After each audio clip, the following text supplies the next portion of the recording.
அனைவருக்கும் வணக்கம். இன்றைய ஹிந்து பேப்பர்ல என்ன இம்பார்ட்டன்ட் நியூஸ் இருக்கு அப்படின்னு சொல்லி பார்ப்போம். ஸோ முதல்ல வந்து பார்த்தீங்கன்னா, நமக்கு ஃபர்ஸ்ட் சின்ன செய்திய வந்து முதல்ல பார்த்துருவோம். அதுக்கப்புறமா பெரிய செய்திகளுக்குள்ள போவோம். ஸோ என்ன சொல்லியிருக்காங்கன்னா, டென்மார்க்கோட ஒரு டீம் வந்து நம்ம முதலமைச்சர வந்து மீட் பண்ணியிருக்காங்க. ஆக்சுவலி மத்த செய்தித்தாள்கள்ல இருந்து நம்ம எடுக்கக்கூடிய செய்தி என்ன அப்படின்னு சொல்லி பார்த்தீங்கன்னா, டென்மார்க் அரசாங்கமும், தமிழகத்தினுடைய மின் வாரியமும் ஒரு ஒப்பந்தத்த வந்து போட்டிருக்காங்க. எதற்கான ஒப்பந்தமாக இருக்கு அப்படின்னு சொல்லி பார்த்தீங்கன்னா, ஆஃப் ஷோர் விண்ட் எனர்ஜிக்காக. ஓகேவா? Offshore wind energy. அது என்ன ஆஃப்ஷோர் விண்ட் எனர்ஜி அப்படின்னு சொல்லி பார்த்தீங்கன்னா, நமக்கு ஆன்ஷோர், ஆஃப்ஷோர் 2 விஷயத்த சொல்லுவாங்க. ஆன்ஷோர் அப்படிங்கிறது பார்த்தீங்கன்னா, நமக்கு நிலத்தில அந்த விண்ட் மில்ஸ் வைக்கிறது வந்து ஆன்ஷோர் அப்படின்னு சொல்லி சொல்லுவோம். இதுவே ஆஃப்ஷோர்னா அப்ப என்னது? கடல்ல வந்து கடலுக்குள்ள நம்ப அந்த விண்ட் மில்ல வைக்கிறத வந்து ஆஃப்ஷோர் அப்படின்னு சொல்லி சொல்லுவோம். சரியா? தமிழகத்தினுடைய கடலோர மாவட்டங்கள் குறிப்பா ராமநாதபுரம், தூத்துக்குடி, திருநெல்வேலி, கன்னியாகுமரி இந்த ரீஜியன்ல வந்து பார்த்தீங்கன்னா, ஆஃப்ஷோர் விண்ட் எனர்ஜி பொட்டன்ஷியல் அப்படிங்கிறது ரொம்ப அதிகமா இருக்கு. அத சரியான முறையில பயன்படுத்தினோம் அப்படின்னா, நம்மளோட ரெனிவபிள் எனர்ஜி புதுப்பிக்கத்தக்க ஆற்றலினுடைய உற்பத்தி அப்படிங்கிறதும் ரொம்ப அதிகமாகும். சரியா? ஸோ அந்த ஒரு காரணத்துக்காக நம்ம டென்மார்க்க ஓட ஒரு ஒப்பந்தம் வந்து போட்டிருக்கோம். சரியா? இது முன்னாடியிலிருந்தே பிளானிங்ல இருந்த ஒரு விஷயம் தான். தமிழ்நாடு குளோபல் இன்வெஸ்டர்ஸ் மீட் நடந்தப்ப கூட டென்மார்க் வந்து அவங்கள அசிஸ்டன்ஸ் தரோம் அப்படிங்கிறத சொல்லியிருந்திருப்பாங்க. சரியா? அத தாண்டி பார்க்கிறப்ப, அ நமக்கு இந்தியாவ பொறுத்தவரைக்கும் பார்த்தீங்கன்னா, இந்த காற்றாலை மின் உற்பத்தி நிறுவு திறன்ல இன்ஸ்டால்டு கெப்பாசிட்டில 4த் பிளேஸ்ல இருக்கோம். அதே மாரி ரெனியூவபிள் எனர்ஜி ஜெனரேஷன்லயும் நம்ம 4த் பிளேஸ்ல தான் இருக்கோம். இந்தியாவுல இந்த ஆஃப்ஷோர் பொட்டன்ஷியல் அதிகமா இருக்கக்கூடிய மாநிலங்கள் அப்படின்னு பார்த்தா, ஒண்ணு குஜராத், இன்னொன்னு தமிழ்நாடு. ஸோ தமிழ்நாடு அரசாங்கம் ஒரு இனிஷியல் ஸ்டெப்ப எடுத்து வச்சிருக்காங்க. இந்த கடலுக்கு நடுவுல இந்த விண்ட் மில்ல வச்சு, அதிலிருந்து எலக்ட்ரிசிட்டி ஜெனரேட் பண்றதுக்கான ஒரு ஸ்டெப் எடுத்து வச்சிருக்காங்க. ஸோ அந்த ஒரு விஷயத்த தான் இங்க டென்மார்க்ன்னு சொல்லி நம்ம பார்க்கிறோம். சரியா? அத தாண்டி பார்த்தீங்கன்னா, நேத்து பாராளுமன்றத்துல ஒரு பெரிய பஞ்சாயத்து. என்ன அப்படின்னு சொல்லி பார்த்தீங்கன்னா, இந்த வந்தே மாதரம் பாடல ரிலேட் பண்ணி அ லோக்சபால எதிர்க்கட்சிகளும், ஆளுங்கட்சிக்கும் வந்து ஒரு பெரிய வாக்குவாதம். ஓகேங்களா? அதுதான் இங்க குடுத்திருக்காங்க. என்ன அப்படின்னு சொல்லி பார்த்தீங்கன்னா, நமக்கு எக்ஸாம் பாயிண்ட் ஆஃப் வியூல என்ன தேவையோ அத நம்ம பார்ப்போம். சரியா? ஃபர்ஸ்ட் வந்தே மாதரம் அப்படிங்கிற பாடல் நவம்பர் 7, 1875ல உருவாக்கப்பட்ட, எழுதப்பட்ட ஒரு பாடல். யாரால எழுதப்பட்டிருக்கு அப்படின்னு சொல்லி பார்த்தீங்கன்னா, பங்கிம் சந்திர சாட்டர்ஜி. அவரு தான் வந்து எழுதியிருப்பாரு. இல்லையா? சோ இந்த பாடல் வந்து 150 வருஷங்கள் 150த் ஆனிவர்சரியா நம்ம அப்சர்வ் பண்ணிக்கிட்டு இருக்கோம். அதனால தான் இப்ப வந்து லோக்சபால எல்லாம் இத பத்தி பேசிக்கிட்டு இருக்காங்க. சரியா? சோ இனிஷியலா பங்கிம் சந்திர சாட்டர்ஜி இந்த பாடல எழுதியிருப்பாரு. அதுக்கப்புறம் தான் ஆனந்த் நாவல்ல 1882ல வெளியாயிருக்கும். ஓகேவா?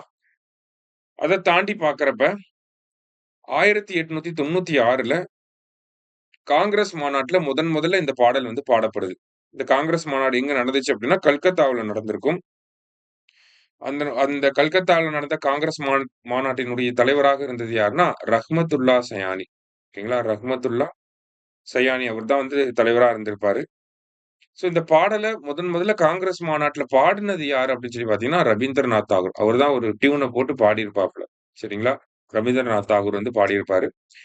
அதுக்கப்புறமா என்ன ஆயிருக்கும் இந்த ஒரு வரிசையில அப்படின்னு சொல்லி பார்த்தீங்கன்னா, நம்ப 1937ல அ நமக்கு காங்கிரஸ் மாநாடு ஃபைஸ்பூர்ல வந்து நடந்திருக்கும். இந்த ஃபைஸ்பூர்ல நடந்த காங்கிரஸ் மாநாட்டினுடைய தலைவர் யாருன்னா நேரு.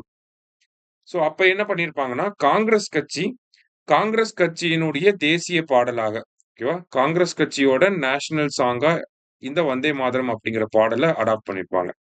சரியா? அதுக்கப்புறமா தான் ஜான்வரி 24, 1950 என்ன ஆயிருக்கும்னா, இந்தியாவோட நேஷனல் சாங்கா என்ன வந்திருக்கும்? வந்தே மாதரம் அப்படிங்கிறது வந்திருக்கும். தேசிய பாடல்னா வந்தே மாதரம், தேசிய கீதம் நேஷனல் ஆந்தம்னா தான் ஜனகணமன அப்படிங்கிறத சொல்லுவோம்.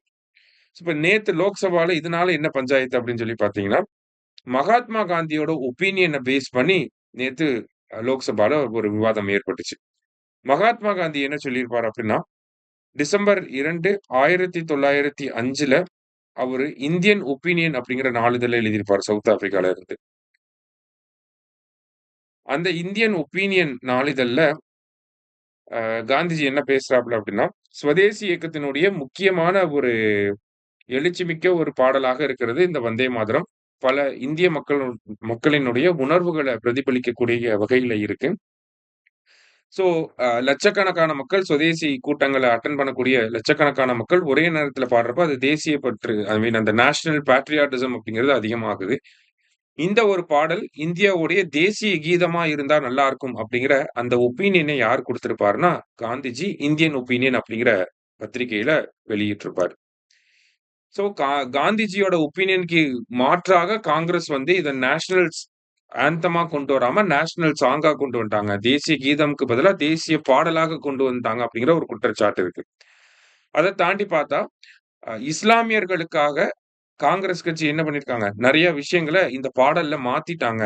நெறைய விஷயங்கள விட்டுட்டாங்க அப்படிங்கிற ஒரு குற்றச்சாட்டையும் முன் வச்சிருந்தாங்க.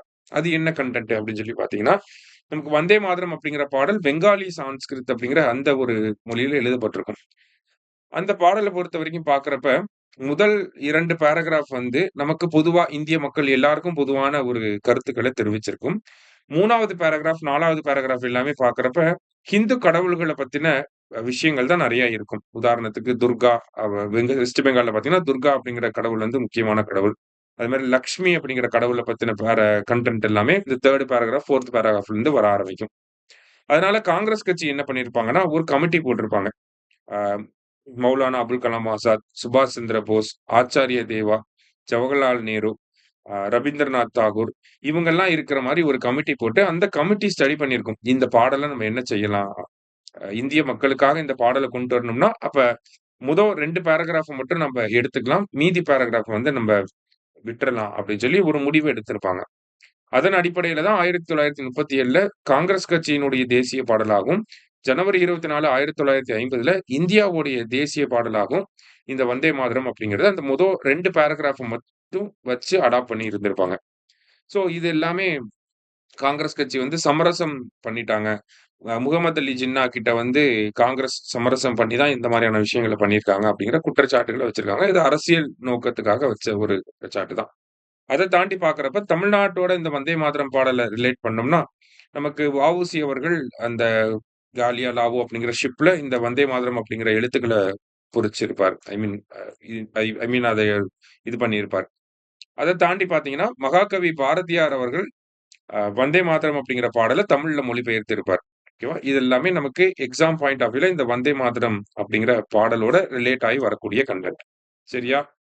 சோ, இன்னைக்கு செய்தித்தாள்ல இது ஒரு முக்கியமான செய்தியா இருந்துச்சு. மீண்டும் நாளை செய்தித்தாள் வாசிப்புல சந்திக்கலாம். நன்றி.